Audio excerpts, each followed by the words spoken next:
വന്ദനം. ഈ കരികെട്ട ജനതയുടെ പ്രതികരണ ശേഷി ഇതെവിടെ പോയി? എവിടെ പോയി? എവിടെ പോയി?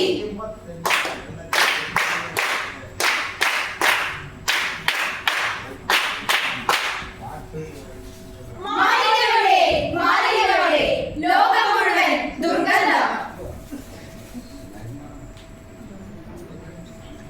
ഇനി വരുന്നൊരു തലമുറയ്ക്ക് ഇവിടെ വാസം സാധ്യമോ? മലിനമായ ജലാശയം, അതിമലിനമായൊരു ഭൂമിയും. മലിനമായ ജലാശയം, അതിമലിനമായൊരു ഭൂമിയും. മലിനീകരണം, മലിനീകരണം, മലിനീകരണം. നാടെങ്ങും മലിനീകരിക്കപ്പെട്ടിരിക്കുന്നു. അതിന് കാരണമോ? മനുഷ്യൻ, വെറും മനുഷ്യൻ, പ്രകൃതിയിലെ മറ്റൊരു ജീവി. അവനെ അവൻ തന്നെ വിശേഷിപ്പിക്കുന്നതോ വിവേകമുള്ള ജീവി എന്ന് പോലും.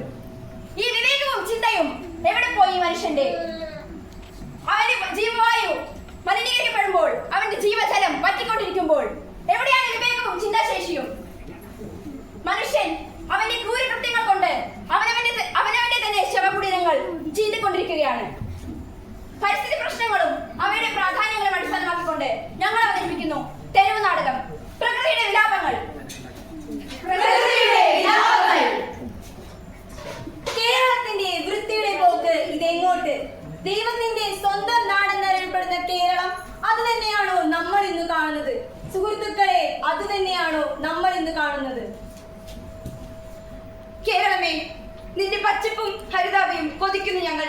പക്ഷേ ഇന്ന് നീ ഒരു മാലിന്യ കൂമ്പാരമായി മാറിക്കഴിഞ്ഞിരിക്കുന്നു. അതോ നമ്മൾ മാറ്റിയതോ?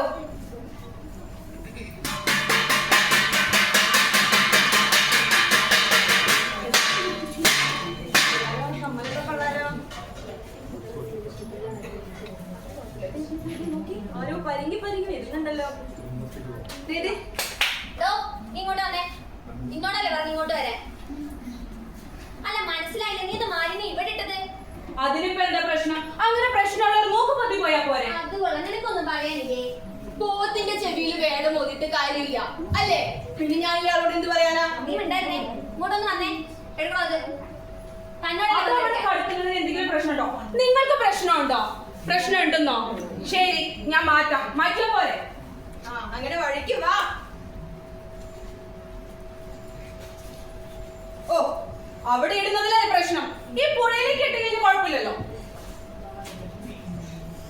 നമ്മുടെ ഈ പുഴകളെല്ലാം വറ്റി വരണ്ടിരിക്കുന്നു. നീർച്ചോലകൾ ഇല്ലാതായിരിക്കുന്നു. ഇതിനെല്ലാം കാരണക്കാർ ആരാണ്? നമ്മളല്ലേ?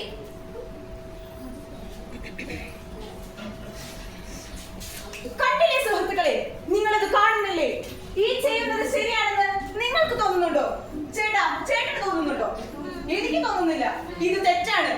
ഇത് ബാധിക്കാൻ പോകുന്നത് നമ്മൾ ഓരോരുത്തരെയുമാണ്. നിങ്ങളെയാണ്, എന്നെയാണ്, നമ്മൾ ഓരോരുത്തരെയുമാണ്. എന്നാൽ ഇതെങ്ങനെ ബാധിക്കുന്നുവെന്ന് നിങ്ങൾക്ക് കാണണ്ടേ? വരൂ, കാണിച്ചു തരാം. അടുത്തൊരു ദൃശ്യത്തിലേക്ക് പോകാം. ഭീകരമായൊരു ദൃശ്യം.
ഈ കലാപം. നാളെ നമ്മൾ ഓരോരുത്തരും ഒരു തുള്ളി ജലത്തിനു വേണ്ടി കലഹിക്കും. ഈ അവസ്ഥ നമുക്ക് മാറ്റണ്ടേ? ഈ ഗർഭിണിയുടെ വയറ്റിൽ കിടന്ന് മരിച്ച കുഞ്ഞിനെ പോലെ ഇനി ഒരു കുഞ്ഞുങ്ങൾക്കും ഈ ഒരു ഗതികേട് വരരുത്. അതിന് നമ്മൾ ഓരോരുത്തരും പ്രയത്നിക്കണം.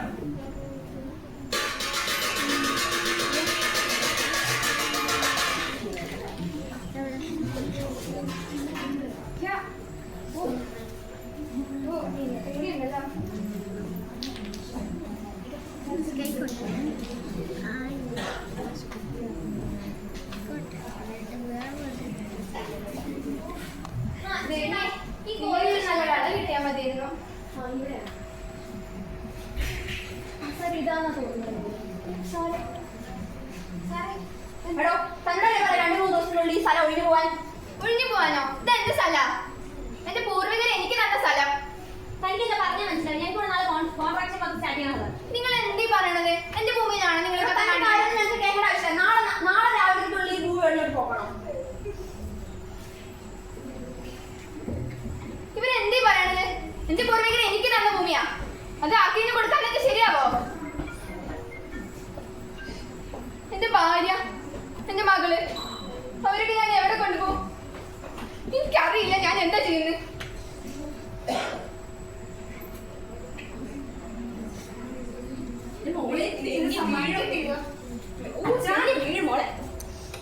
സമ്മാനം കിട്ടി.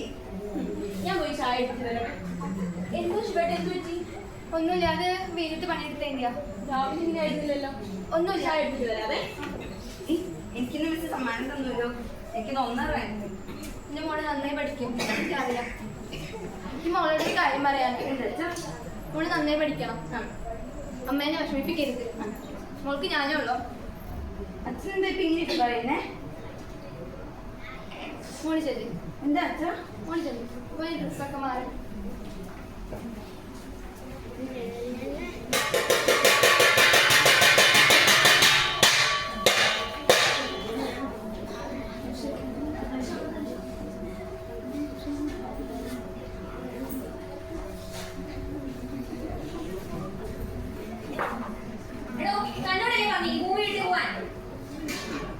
നമ്മുടെ മോളെ പഠിച്ച് വലുതാ.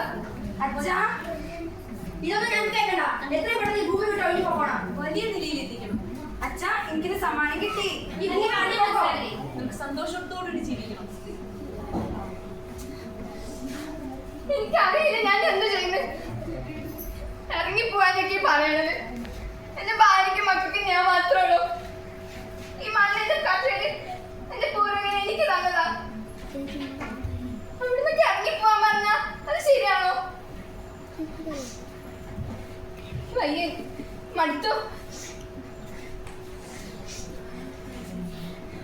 മോളെ എന്നോട് ക്ഷമിക്ക്.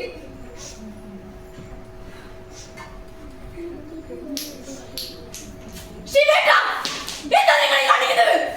നിങ്ങൾ എന്നെ കുറിച്ച് ഓർത്തോ? എന്റെ മോളെ കുറിച്ച് ഓർത്തോ? എന്താ നിങ്ങൾ ഈ കാണിക്കുന്നത്? എന്താ പറ്റിയെ? എനിക്കറിയില്ല. ഇറങ്ങിപ്പോവാനൊക്കെ പറഞ്ഞത്. എടീ, ഇത്രയും കാലം മണ്ണ് പണിയെടുത്തു. പക്ഷെ നിങ്ങൾക്ക് വേണ്ടി എനിക്കൊന്നും സമ്മതിക്കാൻ പറ്റില്ല. നമ്മുടെ ഏറ്റവും വലിയ സമ്മതി ഈ മോള. നമുക്ക് അത് മതി. ഇത്രയും കാലം എങ്ങനെ ജീവിച്ചത് അങ്ങനെ ജീവിക്കാം. ഇറങ്ങി പോവാൻ പറഞ്ഞാൽ ഇറങ്ങി പോവാം. വേറെ എന്തൊക്കെ മാർഗ്ഗങ്ങളുണ്ട് ജീവിക്കാൻ? എടീ, എന്റെ കഴുത്തുണ്ട് ഭൂമി പോയതില്ല. പാട്ടത്തിന് കാര്യം ഇത്രയും കാലം ഞാൻ പണിയെടുത്തത്. ഇറങ്ങിപ്പോവാനൊക്കെ പറയണത്. നമുക്ക് ഇങ്ങനെ ജീവിച്ചാൽ മതി. ഞാൻ നോക്കട്ടെ മോളെ. എന്റെ മോളെ പഠിപ്പിച്ച് ഞാൻ വലിയ ആളാക്കും. അവരെന്നെ തട്ടിപ്പറിച്ച ഭൂമി ഞാൻ തന്നെ തട്ടിപ്പറിച്ചെടുക്കും. അതെന്റെയാ, എന്റെ മാത്രം. ഒന്നുമില്ല, എന്റെ മോളുടെ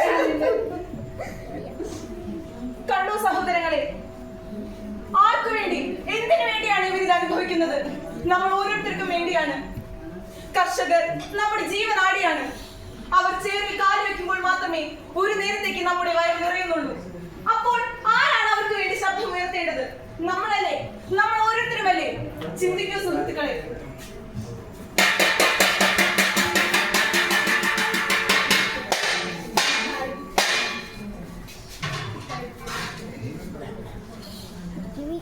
കണ്ടില്ലേ സുഹൃത്തുക്കളെ, നാം എങ്ങനെയാണ് ഈ ഭൂമിയെ ഇഞ്ചിഞ്ചായിക്കൊള്ളുന്നത് എന്ന്? നമ്മൾ ശ്വസിക്കുന്ന വായു വിഷമായിക്കൊണ്ടിരിക്കുകയാണ്. കുടിക്കുന്ന ജലം വറ്റിക്കൊണ്ടിരിക്കുകയാണ്.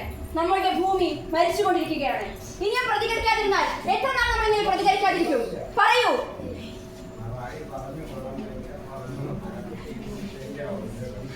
ഈ വരുന്ന